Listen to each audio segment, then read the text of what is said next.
Alors bonjour à tous, aujourd'hui avec ces classiques nous avons décidé de faire une petite vidéo explicative sur les balades. Alors cette vidéo ben, elle s'adresse aux débutants, que ce soit les personnes qui n'ont jamais fait de balade avec ces classiques ou de balades tout court. L'objectif ben, c'est d'expliquer au mieux de la manière la plus simple euh, pour que tout le monde puisse s'y retrouver et que tout le monde comprenne comment lire efficacement un roadbook. Voilà, l'objectif c'est de passer un bon moment lors de nos balades et donc pour ça on vous a mis un petit support qu'on va vous partager pour vous expliquer en quelques mots comment les rudiments de base on va dire par rapport à l'organisation de la balade et de la lecture du roadbook. Alors ce que je propose de faire c'est de partager un petit support de présentation Ouais. euh, voilà, que je vais vous mettre en mode grand écran. Voilà, donc on appelle ça le Classic Starter Academy et on est parti et on vous embarque pour l'explication un peu plus détaillée.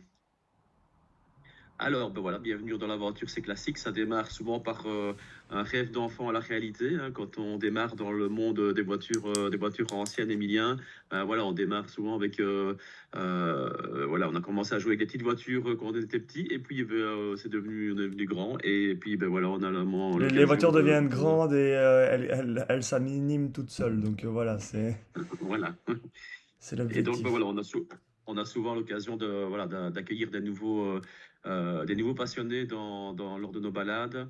Et voilà, c'est une des raisons pour laquelle on s'est dit que ça pouvait être intéressant de faire cette petite présentation. Voilà, ben, en parlant de présentation, Emilien, je propose qu'on se présente tous les deux aussi, hein, et présenter ces classiques. Ouais. Alors bah, c'est classique, voilà, c'est un... on a, lors du Covid, donc en 2020, déjà, ça fait déjà 5 Oui, ans maintenant, oui. ben, on ne pouvait pas faire de balades anciennes, et étant des Ben, passionnés de voitures, c'est vrai que voilà, on s'est un peu posé des questions pendant cette année un peu spéciale, et on s'est dit que pourquoi pas lancer des balades de vieilles voitures à notre sauce, avec un format un petit peu plus, voilà, un nouveau format, un format un peu novateur à notre sauce, et ce qui nous caractérise un petit peu, je pense qu'on peut le dire, c'est que on a envie vraiment de rendre les balades classiques de manière la plus simple possible, et que les gens vraiment profitent un maximum de cette journée, vraiment sans s'occuper de tout le côté voilà, organisation, et tout le côté, je vais dire, euh, un peu Oui, plus trop sérieux, quoi, formalisé, je on vais va dire. dire. Voilà, trop formalisé qu'on a dans certains cas. Et c'est vrai que pour revenir pour 2020, quand on dit que les balades étaient plus organisées, ben c'est vrai qu'en plein Covid, ben, les balades étaient très peu organisées. Pourquoi? Ben, alors, souvent les balades étaient organisées de manière assez classique, hein, Ouais, avec avec des grands, enfin des grands restaurants, des restaurants à midi, etc. Et là, bah, avec le Covid, malheureusement, on ne pouvait pas manger au restaurant. Et donc, c'est là que aussi l'opportunité, car on a rénové une caravane vintage. Bah, nous avons distribué des paniers pique-nique, voilà, de manière à essayer d'un peu contourner toutes ces règles et toutes cette difficulté-là, ces quoi. difficultés Mhm. avec le Covid. Et je pense que dès la première, dès la première balade que nous avons organisée, tout s'est bien passé. On a eu comme un assez gros succès, je vais dire, pour une première organisation. Et puis voilà, maintenant ça fait 5 ans qu'on organise des balades, et chaque année on essaye de s'améliorer, et on essaye voilà, de faire quelque chose de sympa chaque année. Voilà, Voilà. voilà. Ouais, donc voilà, donc moi c'est Thierry, je suis le papa, et Ouais. puis Et ben, Emilien, il le y a fiston, voilà. voilà, et c'est une histoire de famille avec la famille, les amis aussi. Et on organise, voilà, on a déjà plus de 15 balades organisées. Voilà, c'était pour la petite parenthèse. Vous savez qui on est.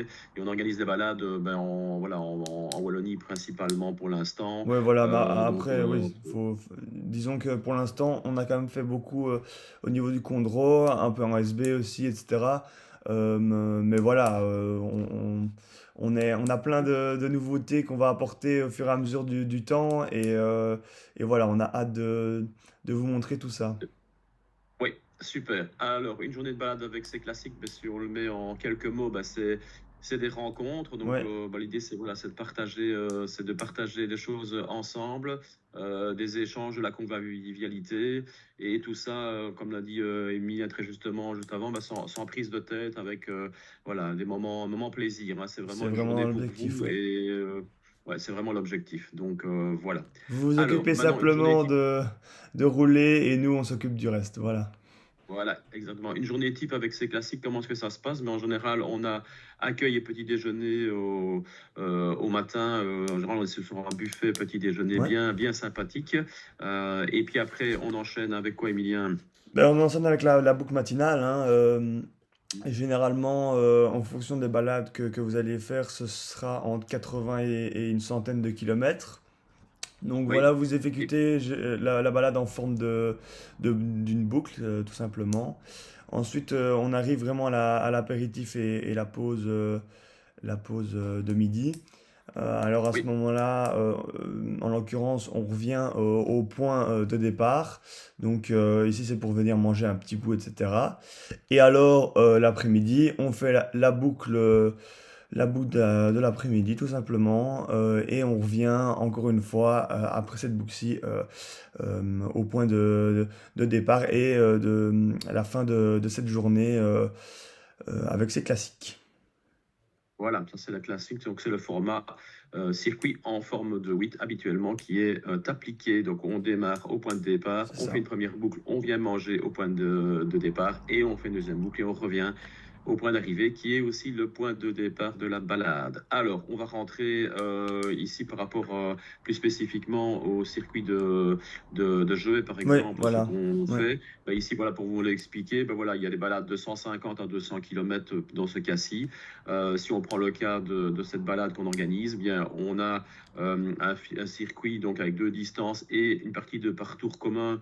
Pour ceux qui sont habitués aux marches adeptes, ben, c'est vraiment le même principe que l'on a Mhm. appliqué dans cette balade. Donc, on a le point de départ donc au château, Le château on de a la chance Jeuet, de ouais, démarrer c'est ça. au château de Jehay. On fait un parcours commun jusqu'à la note numéro 69, et on va vous montrer juste après ce que c'est Ouais. concrètement. Ensuite, il y a deux options. Bah, soit vous continuez sur le parcours de la grande boucle, la boucle matinale de 100 km, et elle vous ramène au château, comme on l'a dit juste avant. Soit Mhm. vous optez sur l'autre option, et l'autre option, ben, c'est la distance des 70 km. Et donc là, ben, vous avez le même point de départ, le même point d'arrivée, mais avec une boucle un peu plus courte ou un peu plus longue. Et ici, la boucle, c'est une boucle S-Bignone, donc on est vraiment 100% en SB au départ du château de Jehay. L'après-midi, ben, on repart Emilia, sur la même formule, hein, en fait, le même principe, avec de nouveau un tronçon de parcours commun. Donc, si on part alors à ce moment-là plutôt sur la droite, parcours commun jusqu'à une note qui s'appelle la note 55. Après, ceux qui vont faire le parcours de 80 km, ben, ils vont continuer la boucle dans le sens anti-horaire ici jusqu'à la note 61. Ben, pourquoi la note 61? Ben, parce que vous l'aurez compris très justement, très rapidement, ben, entre la note 55 et 61, ben, ceux qui font la plus grande boucle, ben, eux, ils vont faire la petite boucle complémentaire qui va leur permettre ben, voilà, de découvrir encore un peu plus le condro un peu plus approfondi, de manière un peu plus approfondie, pour revenir sur la boucle principale avec le parcours commun. Et on se retrouve au final tous ensemble de nouveau Ouais. au point de chute. Et Donc voilà, quelle que soit l'organisation des balades, c'est comme ça que c'est construit. ouais, Quoi. voilà, et je tiens juste à rajouter qu'en fait, la seule petite différence en fait avec la boucle en SB et la boucle en gros, c'est tout simplement que la boucle en SB, on fait le parcours commun et ensuite il y a un moment donné où ça se sépare en deux et la boucle des 70, ben, on fait tout un parcours, revient au château de Jehay et la boucle des 100, on fait un parcours et revient au château de Jehay. Et la différence avec le Condro, c'est qu'on fait un parcours commun, soit vous faites les 80 km ou soit les 100. Et après, vous retournez sur le parcours commun, en fait. C'est simplement ça la petite différence. Mais honnêtement, on a demandé à pas mal de personnes et c'est très très compréhensible. Donc il n'y a vraiment pas du tout de difficulté. Parce que voilà, en fait, on s'est tout simplement rendu compte qu'il y a certaines personnes qui, après, on va dire 70 km, c'est plus cassé, ils ont vraiment bien aimé, et d'autres qui avalent les kilomètres, voilà, sur une Mhm. journée, sont prêts à faire plus de 200 kilomètres, et voilà, non, sont toujours, restent un peu sur leur faim si c'est des 70 ou 60 kilomètres. Donc voilà, et donc bah, on s'est dit qu'en faisant ce concept-là, je pense que tout le monde y trouve un peu son compte et tout le monde peut vraiment profiter pleinement de sa journée comme il veut en l'adaptant, quoi. Voilà, tout simplement. Voilà, parce que tout le monde se retrouve au final, de toute façon, au point C'est central, ça. même si voilà, vous êtes avec des amis et que certains ont envie de faire une Oui, nuit un c'est peu ça, plus il longue, y un a peu pas plus de, il y courte, a pas de souci avec ça, voilà, oui. il y a pas de tracas, on se retrouve quand même toujours à la fin. Donc ça, c'est vraiment le principe de nos balades, avec une partie commune, comme l'expliquait Emilien juste avant, et une partie alors plus spécifique en fonction du choix de balade. Et ça, c'est très clairement indiqué dans le roadbook. À un moment donné, vous arrivez à la note 69, si je reprends l'exemple de la boucle de SB, ben, en note 69, on vous donnera une indication, soit vous partez sur le 70 et ce sera indiqué en couleur bleue et vous suivrez le roadbook couleur avec les notes bleues. Et puis si Ouais, c'est ouais, plutôt ouais, la c'est boucle bon. descend, ben, vous partez sur le parcours orange. Donc c'est vraiment même visuellement au niveau des couleurs, ce sera bien indiqué. Voilà, je Donc pense pas moyen de se tromper. Voilà. on peut passer à la suite. Oui, donc voilà, Voilà, on voilà vient c'est du vif du le cœur de sujet. l'explication, hein. Voilà. Mhm. Donc la lecture du roadbook, alors comment est-ce que ça fonctionne? Mais c'est un principe du boule flèche, c'est le principe de base Voilà, donc de lecture c'est d'un assez roadbook. simple, hein. Mhm. Alors le boule flèche, ben voilà, vous allez vite le comprendre, c'est que ça consiste en quoi? Ben, c'est une boule, vous voyez la boule qui se trouve en dessous, et ça c'est le point ben, où vous allez arriver avec votre véhicule au moment de la note à parcourir. Et puis la flèche, ben, vous allez vite comprendre aussi que c'est pas très compliqué, c'est une flèche, ben voilà, donc c'est un principe de flèche, on vous l'a Voilà. mis Et ici, donc, on en vous le fait, montrer. la boule, ben, c'est tout simplement pour dire l'endroit d'où vous venez. Et la flex, c'est l'endroit où vous devez aller, en fait. C'est simplement ça, en fait. Il faut faire attention parce Alors, que c'est vrai que dans certains roadbooks, nous en l'occurrence pas du tout parce que voilà, il n'y a pas de piège, mais en l'occurrence c'est vrai que ça peut arriver dans certains roadbooks que la boule ne soit pas en dessous, elle soit peut-être au-dessus ou à gauche ou à droite. Et donc là c'est un peu plus compliqué parce qu'il faut vraiment respecter au maximum le boule flèche. Mais ici, voilà, dans tout notre roadbook, partez je vais dire, d'en dessous pour aller vers au-dessus, en fait, comme en l'occurrence sur cette photo. Voilà, voilà. c'est dans le sens logique. Et puis alors, suite à ça, ben, on vient ajouter des C'est éléments ça. complémentaires. Donc ici, on arrive à un Les rues à croisement. un carrefour tout droit, en l'occurrence ici. Donc, pas Voilà, donc de grosses difficultés. oui, et puis à cette, ben, C'est on ça. vient alors ajouter à ça dans le roadbook une notion de distance intermédiaire.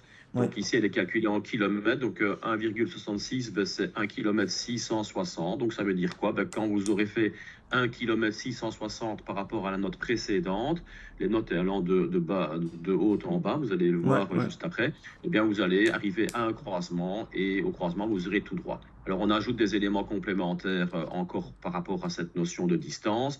On vient ajouter une distance totale. Donc, systématiquement, sur le volet de gauche de votre roadbook, vous aurez chaque fois la distance intermédiaire. Donc, c'est la distance entre deux notes que vous allez avoir. Et la distance totale, bah, à partir du moment où vous allez démarrer, donc ici, Ouais, au dans château de l'exemple Joët. qu'on a pris au château de Joët, dans son exemple qu'on vient de prendre, eh bien, à partir du château de Joët, eh bien, vous serez à 5 km 770 pour arriver à cette note-là. Oui, voilà. Puis, on vient ajouter... C'est vrai que, Oui. euh, en l'occurrence ici, on peut peut-être se dire, ah, mais c'est quoi intermédiaire total? En fait, tout simplement, si vous n'avez pas de trip meter, etc., sur votre voiture, après, on va vous montrer juste après les applications que vous pouvez télécharger. Et en fait, ben, vous avez ces deux indications-là qui sont généralement reprises en grand sur ces applications. Donc voilà, la distance totale reste tout le temps, elle ne se remet, je vais dire, jamais à zéro. Et la distance intermédiaire, quand vous arrivez par exemple bah, ici en l'occurrence au carrefour, donc voilà, vraiment en plein milieu du carrefour, vous appuyez une fois et vous remettez la distance intermédiaire à zéro, quoi. Ça veut dire que vous avez parcouru 1 km 660 jusque à ce carrefour. Et puis ensuite, bah, après, la note d'après va vous indiquer le nombre de kilomètres que vous devez parcourir avant la prochaine note. Voilà, c'était la petite explication. Si jamais vous débutez totalement et que vous ne connaissez même pas, je vais dire, le trip meter, quoi. Voilà. Mais ça, le tripméter, on va y revenir Ouais, juste c'est après, ça. Ouais. puisqu'on a l'astuce, donc ne cassez pas avec ça. Alors, ensuite, vient arriver à ça, ben, on va reprendre une indication, un autre exemple. Par Ouais. exemple, ben, on repart sur la même explication. Le boule flèche, donc boule une flèche. Ici, ben, au croisement, on ira sur la droite, on va prendre vraiment Voilà.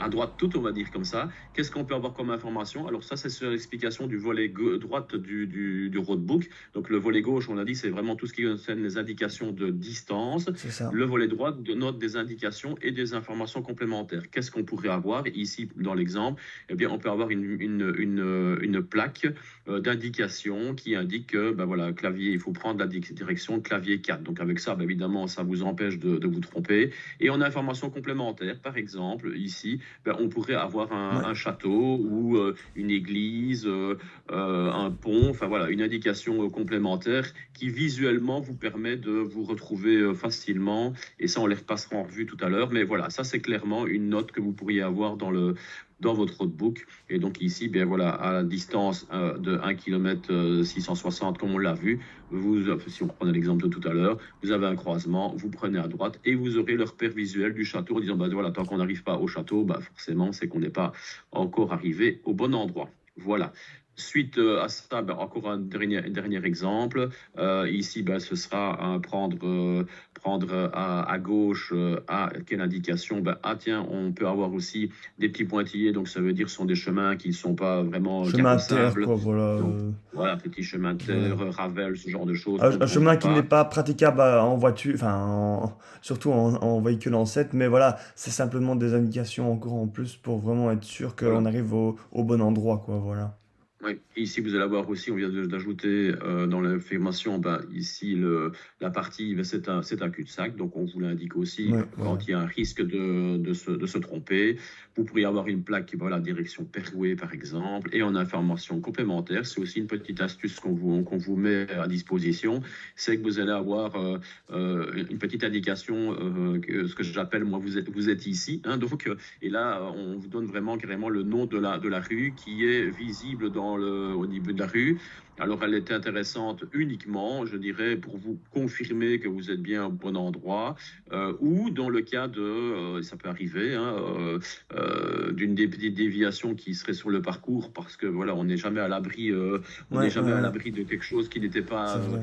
qui n'était pas prévu et qui nous tombe dessus. Et donc, à ce moment-là, bah, ça vous permet très rapidement de vous resituer par rapport à ça. Et ça sera indiqué très régulièrement dans le parcours, dans votre roadbook, de manière à ne pas vous perdre non plus par Voilà, rapport à donc ça. même si vous êtes perdu, s'il y a un problème sur la route, enfin, généralement, sur chaque page du roadbook, il y a au moins un, voire deux noms de Oui, rues. Donc vous tapez repère, simplement ça sur votre GPS et ça vous ramène à votre point. Donc franchement, direct. il y a Oui, très très peu moyen, enfin il y a quasi pas moyen de se tromper quoi. Franchement, voilà. avec ça, je Oui, pense qu'on est oui. quasi les seuls à le faire. Donc Oui, c'est paquet de très facile. sécurité en plus dans la lecture du roadbook. Alors, ensuite, il y a le fameux RSP. Donc, ça, c'est Voilà, vraiment restez sur c'est principal, voilà. c'est la seule abréviation qui est utilisée dans nos roadbooks, mais elle a toute son C'est importance. pour Mais le simplifier, ouais, RSP, ouais. c'est l'abréviation de rester sur la route principale. Donc, qui veut bien dire que, bah, tant que vous avez cette indication-là, eh bien, ben, vous trouverez. Donc ici, par exemple, vous avez la note précédente, à 400 mètres, vous avez un croisement à droite, et puis vous allez avoir l'indication RSP, et puis vous allez vous dire, bah, tiens, c'est marrant, il n'y a pas de distance intermédiaire, il n'y a pas de distance totale. Ben oui, parce que le RSP dit quoi? Ben, il a dit que vous restez sur la route principale jusqu'à la note suivante. Et la note suivante, ben, vous voyez que c'est à 2 km 500. Vous allez avoir ce qu'on appelle un T, hein, donc une indication en T, et à T, vous prendrez à gauche. Et donc, ça vous simplifie aussi le roadbook voilà, surtout pour le copilote qui, pendant 2 km et demi, va pouvoir profiter du paysage et de la balade. Voilà, c'est ça. Parce que c'est aussi un des objectifs de la balade, c'est de faire en sorte que le copilote passe aussi du bon temps à découvrir la belle région qu'on va parcourir. Et donc, c'est aussi un des objectifs de cette note qui s'appelle RSP. Donc, quand vous voyez du RSP dans la note, pour le copilote, ça veut dire, voilà, je suis un petit peu cool pendant une certaine distance et je profite aussi de la balade. Voilà. Alors, oui, ça on l'a expliqué. Alors, la vue d'ensemble, maintenant, voilà, donc on vous a expliqué les choses individuellement. Ben, maintenant, on vous le montre vraiment comme vous allez avoir sur le roadbook. Vous avez 6 colonnes. La colonne première qui est avec le numéro de la note, la distance intermédiaire et la distance totale, comme vous l'avez vu. Ensuite, la note explicative visuelle et les deux indications complémentaires sur le côté droit. Donc ça, c'est vraiment pile poil ce qui est vu. Et ça, c'est important de le noter chez nous. Ce sont des lectures de haut en bas Ouais, de la c'est ça, page. oui, Donc c'est ça, ouais. il y a une ligne par page, et enfin une ligne à la fois, on va dire comme ça, et on va de haut en bas. Et donc, c'est toujours, on tourne la feuille, on arrive sur la note suivante, et on va chaque fois systématiquement Ouais. descendre dans la lecture du roadbook. Voilà. Je pense qu'avec ça, on a pas mal d'explications. La dernière chose à vous expliquer, c'est la légende des pictogrammes.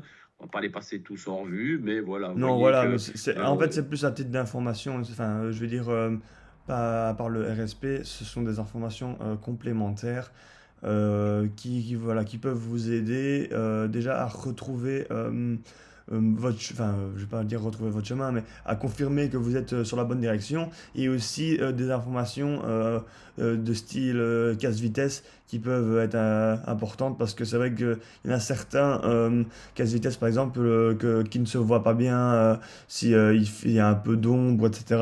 Et donc on essaie vraiment de les noter pour que voilà, il soit visible, et que ben voilà, vous ne cassiez pas votre belle voiture, voilà. oui, tout à fait. Donc ça, c'est des informations. Donc chaque fois qu'il y a un point d'attention, ben voilà, prenez-en bonne note, et voir d'adapter la vitesse, ou d'adapter sur les aspects sécurité, par exemple des croisements avec des grandes routes, mais à des endroits où parfois on sort et la visibilité n'est pas géniale. Voilà, c'est chaque fois bien Ouais. indiqué. Mm. Ne vous tracassez pas avec ça. Donc on a ceci, et on a aussi, ben voilà, encore des éléments un petit peu complémentaires, comme des stations essence par Les exemple, QR codes aussi, avec les QR voilà, codes. QR code complémentaires, s'il y a des informations sur des lieux traversés qui sont intéressants, ça peut aussi être mis à disposition en info complémentaire.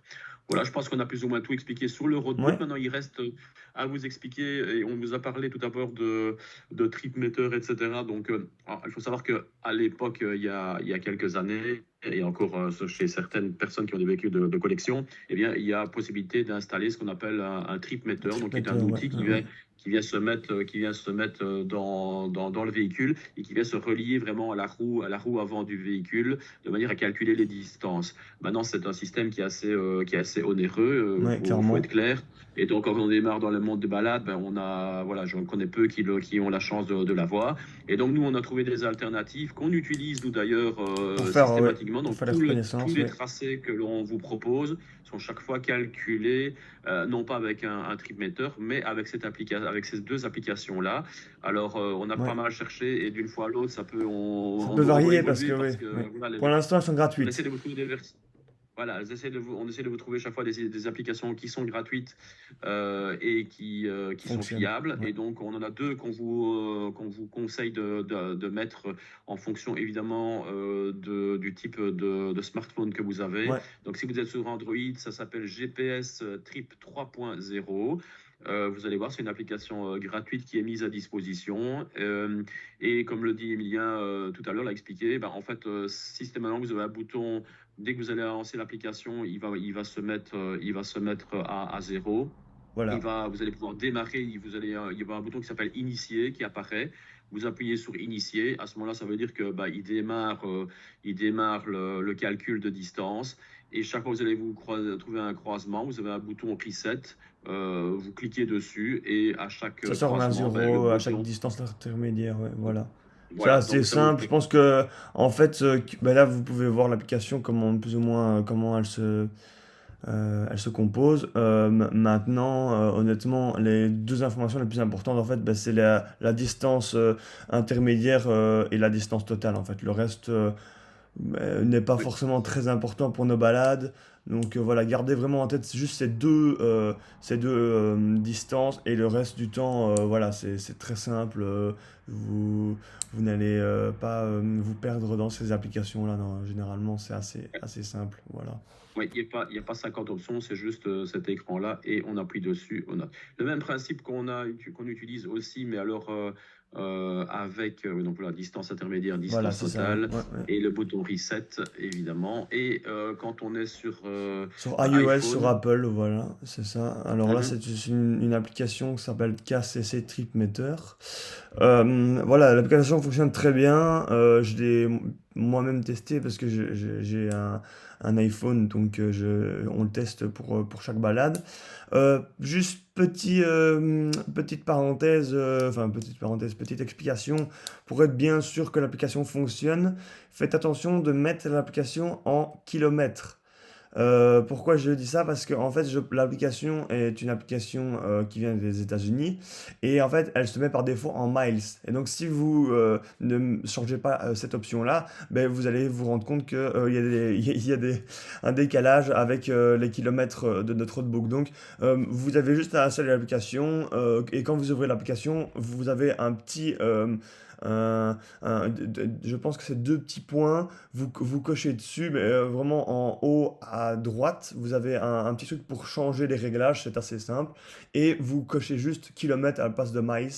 Vous décidez bien d'enregistrer, donc vous appuyez sur Setting, et alors là, c'est bon, tout fonctionne, et tout va bien. Donc voilà, juste ce petit réglage-là, et après, on est parti pour la balade.